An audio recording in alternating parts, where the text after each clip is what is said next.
Hello adventurers, Adventure Arm here. Today we're going to be talking about windscreen from popular requests. I want to apologize for the lack of videos for the past few months, but I like to try and shoot for quality instead of quantity. So some people have been asking me, what windscreen am I using on the bike? And I've got a Z-Technic V-Stream touring screen for the R1200 GS. That's a screen that they make specifically for my bike, and it is a direct bolt-on replacement for the stock screen. And mounted onto that Z-Technic V-Stream, I have an MRA X screen, which is an add-on component you can add to any windscreen. And that is my total windscreen setup. So I'm going to talk a little bit about how those windscreens work and what I like about them, what I don't. But the other thing I'm going to take a little time to discuss is what you should look for when you're shopping for a windscreen for you. Because windscreens are one of those pieces of a motorcycle that's going to kind of anatomically tune to you as a rider. And what works for me is not going to work for everyone out there. So, a little about me. I'm 6'2". I got a 34-inch inseam, so give a couple inches of ankle allowance, and you're looking at roughly 38, 36, somewhere in that neighborhood inches from my seat to the top of my head. Add a little bit more on that for, hey, I always ride with a lid, and call it even 40 inches from the top of the seat to the top of my head. And if you are either shorter or just built differently, some people have more trunk, some people have more leg. What works for me as a windscreen might leave you dangling out in the wind, and it might leave you completely blocked by wind and not getting any airflow. And both of those are things worth talking about, or at least worth thinking about when you're trying to pick out a windscreen for yourself.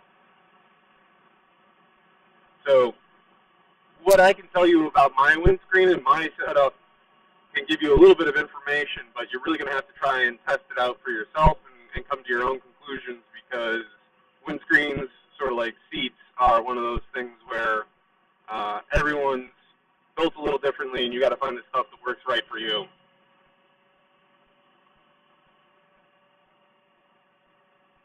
So that being said, I have two adjustments that are available on my windscreen. One of them is the knob.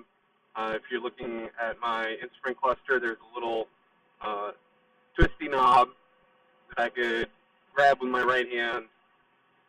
It's just to the left of the yellow action camera you can see, probably. And that will raise both the Z-Technic V-Stream and the MRA X screen. It's an actuation at the base of those two windscreens. And then the second adjustment I can do is adjusting where the X screen sits on top of the V-Stream. That's because it's mounted on top of two arms that rotate, and so you can rotate those through about 180 degrees, lock them in place, and either have the X screen, in line with your windscreen or extended well above it. And I think that that adjustment factor is valuable for the kind of riding that I do. And the kind of riding I do is mainly street, because it's difficult to find dirt around Baltimore, and sometimes some highway miles, and often if I'm doing highway miles, it's to get to dirt, because I have to go somewhere in order to ride in the dirt. I can't just, hop out the front door and get out a dirt road, and I can't even have a short trip to get to a dirt road. It's probably about hour 15, hour 20 minutes for the nearest dirt, which is Michaud State Forest, and some of the other dirt riding I like to do out in Green Ridge. That's about a 3-hour trip.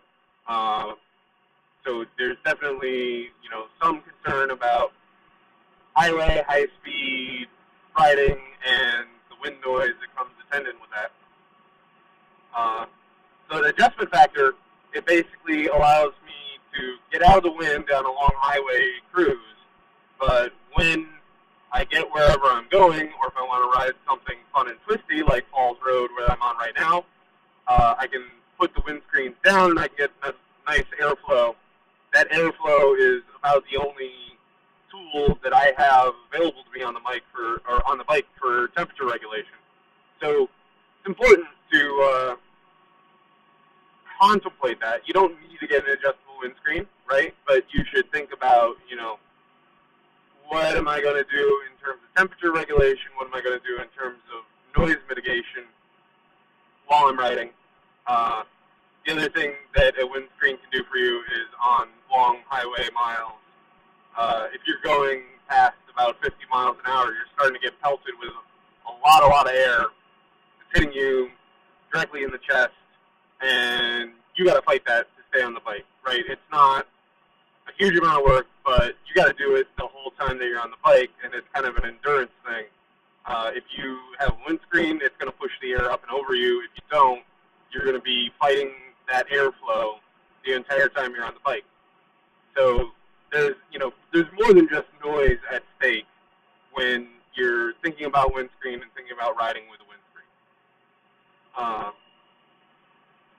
So that being said, let's talk about, what's up with my windscreen. And I have had 3 different configurations of windscreen on this bike.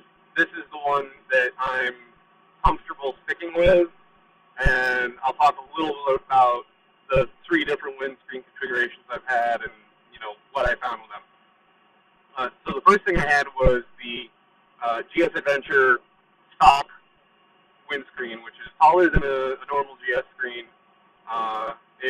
It provides decent wind protection, but it's actually really well designed in a way that I didn't realize when I had it, but I did realize once I replaced it.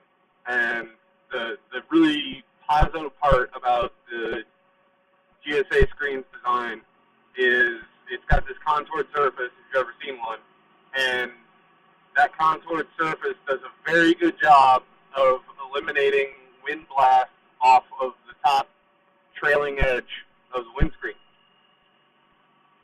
Eliminating that wind blast means that, even if you're getting hit in the helmet with wind, it's not the kind of concentrated,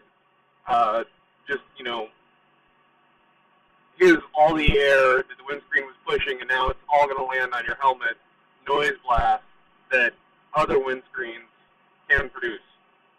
So the stock GSA screen is actually pretty nice, and out there on the market, I believe that Puig makes a touring windscreen that has a very similar aerodynamic profile to it, only it happens to be a little bit taller than the stock GSA screen. And so if you're on the cusp of being able to get out of the wind and you want to have all the same positive qualities that the GSA screen has, you might want to look into the Puig. It's reviewed pretty well on forums where, amongst other GS riders, and they make windscreens for lots of other bikes than just GSs. So I found that the stock GSA screen was, it was adequate. It certainly pushed most of the wind out of the way, and I didn't get a lot in the way of fatigue, but it still left my helmet in the airflow, and I wanted to try and get out of that and reduce the wind noise when riding on the highway. So I replaced that with the V-Stream, and I just had the V-Stream without the X screen mounted to it. And that was when I fully understood the positive qualities of the GSA stock screen, because stock GSA screen didn't create a wind blast. The V-Stream creates quite a potent wind blast. I was when I was riding and when I had the screen in the low position like it is right now, I would just get hammered in the helmet. And once I put it in the elevated position for highway riding, I still couldn't get my helmet quite out of the windstream. And it was so turbulent it would rattle my helmet on my head. It was highly uncomfortable. I could lean forward a little bit when I was riding behind that screen and get out of that airflow, but that comes with its own set of consequences.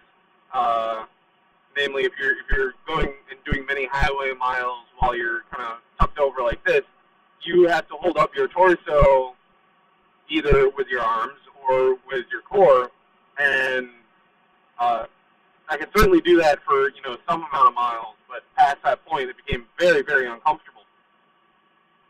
So I wasn't quite satisfied with the V-Stream all on its own, and wanted to try something else. So then I picked up the MRA X screen and the clamp mounting kit. The clamp mounting kit basically allows you to take the X screen and clamp it onto the top lip of your bike, so it would sit higher up vertically than it is now, even in the low position, because it was clamped to the top lip instead of being the mounting points being located where they are down on the screen. It would be mounted up, about another 2 inches higher than it is. And the reason I did that was because I wanted to try it out and see how I liked having that X screen on the windshield before I committed to drilling holes in the windscreen. And I found that was a significant improvement in a couple dimensions. One of them is that the X screen, when it's in this low position, it creates a laminar flow. Basically, it smooths out a lot of the turbulence coming off the top trailing edge of the windscreen, and you get a lot less turbulent airflow. That basically just means that your helmet's going to be rattled around significantly less while that X screen is in the low position. And then when I did adjust it into the high position, I was able to get my helmet basically entirely out of the airflow, and that pretty much removes not only the fatigue factor against your torso of fighting wind, but also it entirely removes the wind noise over the helmet.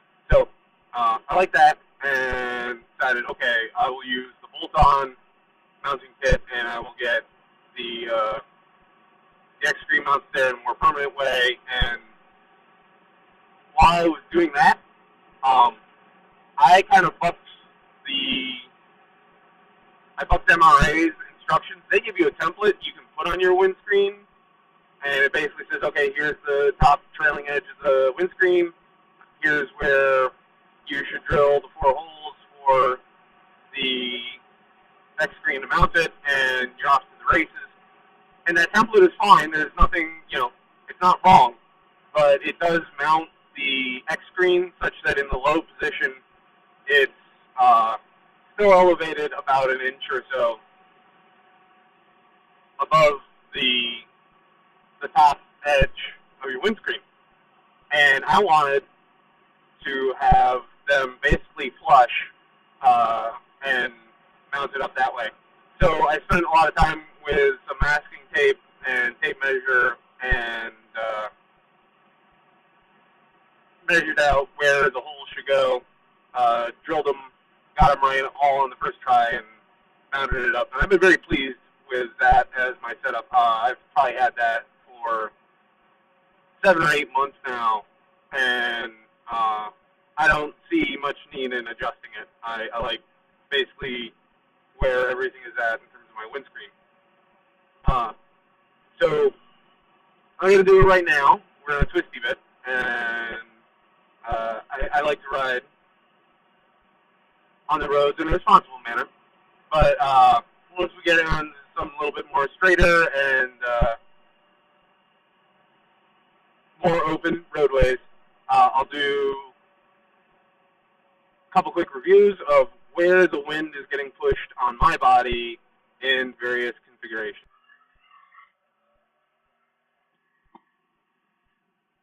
All right, we're back on the road, and we're going to do a comparison of how my windscreen works for me in terms of deflecting wind blast.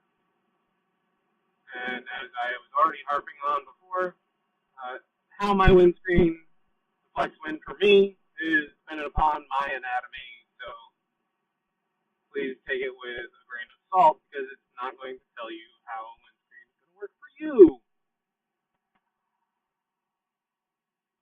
But I'm heading off Shawan Road, getting on 8083, and as soon as we get up on the freeway, I have, as you can see, windscreen in the low position and the X screen in the low position, and I'm going to do a short jaunt down with all the wind blast that entails, and kind of feel out, okay, here's where the wind is hitting me, here's where it's not, and give you an idea of what our baseline is, and then when we punch up the windscreen, we can get a different, comparison of what does the adjustment actually end up entailing. So I'm cruising along at a aggressive rate of speed, as your local constabulary might describe it, and getting a good wind blast. It's actually refreshing because I just spent probably the better part of an hour hanging out in the parking lot talking with somebody else who's looking at getting a GS. Want to ask me a whole bunch of questions about how I like to bike and whatnot. But anyway, we can feel out where the wind is dropping on the torso from the windscreen. And the way I like to do that is just take my hand, I got nice fur leather gloves on, and I feel it out. So right around there, about halfway through my visor, that's where the wind blast from my screen is hitting me. And so from halfway up my visor and up, it is getting, several tens of miles an hour wind blast. And everything below that is actually pretty calm. The windscreen I have fitted is slightly wider than the GSA screen. So over to about here, over to about here. I'm also protected in the torso, which means about halfway down my biceps, my arms are out in the wind. The park buster hand guards are keeping my hands mostly out of the wind, and because my riding position keeps my lower arms, I guess my forearms, mostly in line with my handlebars, I'm pretty much only getting a wind blast in the bicep.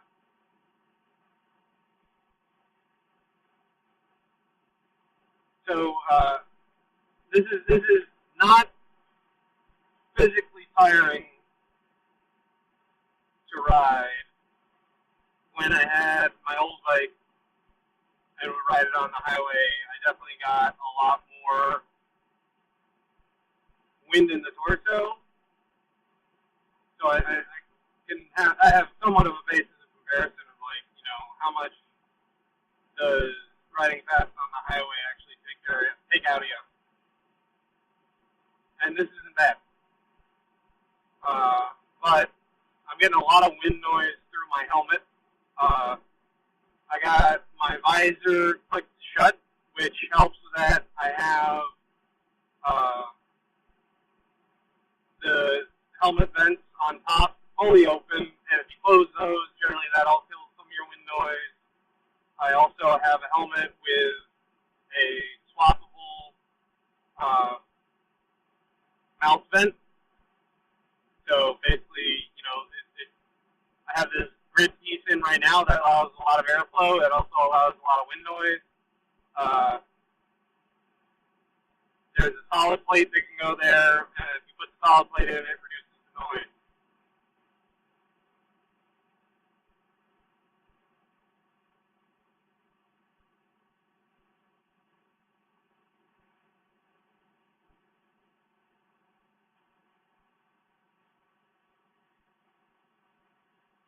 So basically, I'm going to stay on the interstate.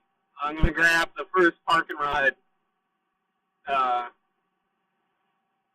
turn off, do a quick video of what the adjustment process looks like, and then we'll do a comparison of how windy riding with the screen down is versus both screens fully adjusted up.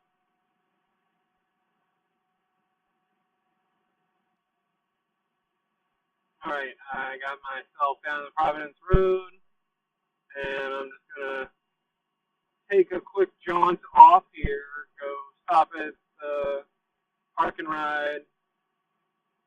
I'm gonna pop the screen up, and then I'm gonna also adjust the X screen up on top of it. It might be a little awkward to watch because I'm only gonna be able to do it off the helmet camera.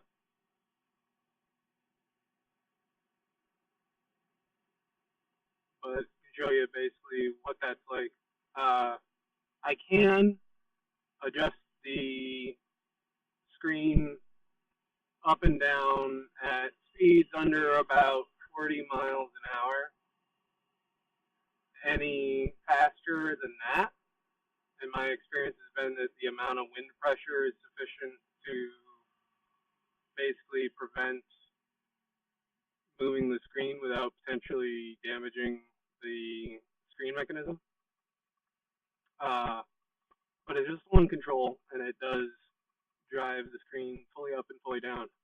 So that part is very convenient that I can, adjust most of the motion of the screen with the one control while the bike is in motion. The X screen cannot.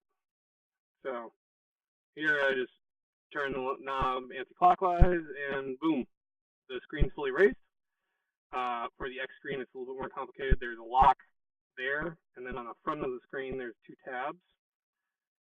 So you gotta unlock everything, and then lock it back in place. Otherwise, it's gonna flop when you get any stiff headwind.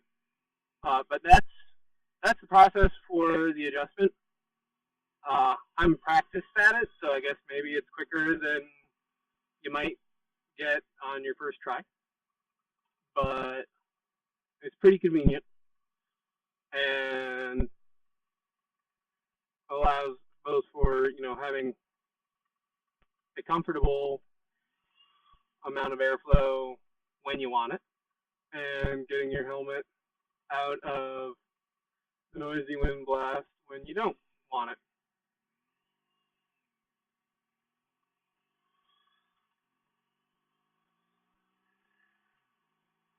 And already, I mean, I'm not going particularly fast, but it's making a significant difference in the amount of airflow that I'm receiving. Not in a good way, given how warm it is out.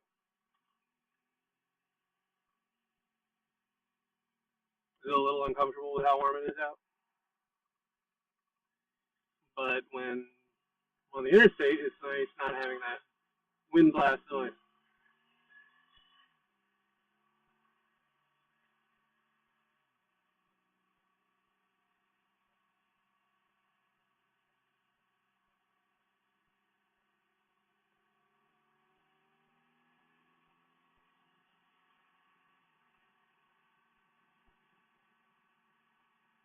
So here it is, in its full up position. Everything's adjusted upwards. This is the most wind protection I can get with this screen and the X screen. And I'm feeling out for the wind blast there. So just at the tippy top edge of my helmet. I have the seat on my bike adjusted, because everything on this bike is adjustable. I have the seat on the bike adjusted to the high position, front and rear. If I put it in the low position, I get my helmet completely out of the wind blast. But this is also pretty good. I was making progress at the same ambitious velocity that I was earlier. and the wind noise is, it's not exhausting. It's not mentally taxing. It's, hey, it's noisy out, which is awesome.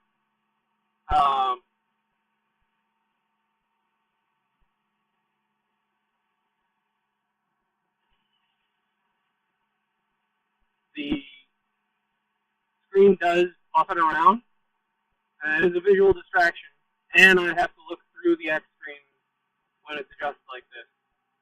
And it seems to do a better job of collecting dirt than the V-Stream screen does. There are some manufacturers out there who will sell you a adjustable bracket to try and stabilize your windscreen while it's in a raised position and reduce the amount of wiggling. I haven't ever used one of those stabilizing brackets. Number one, I try to focus more on the road and the traffic where I'm going than on the screen jiggling around in front of me. Number two, and on some level, I think that maybe the amount of force you start exerting on the screen once it can't give and it can't shift might exceed its structural capability. It's also possible that all the shifting and the repeated wear cycles of the screen buffeting around is what ends up killing the screen, right? So who knows what would actually be better for durability? But that's where my head is at. Is that I don't feel confident that one of those reinforcing braces is actually going to do a good thing in terms of the windscreen's longevity. So I haven't gotten one. Because it is so warm out, I'm going to pop up my visor. And so I'm on the highway with the visor up, and I get a little bit of wind in my face, but not enough that I'm even minorly inconvenienced.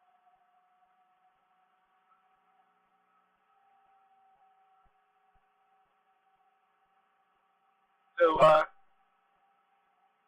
that's what's up with my windscreen. I know that some folks had asked, and I hope to have answered your questions. So that, I think that we're about done with this video. I hope you found this informative, and I hope you get out there and you have some of your own adventures, but with a little bit more knowledge. Keep a rubber side down. Until next time, this is Adventure. I'm signing out.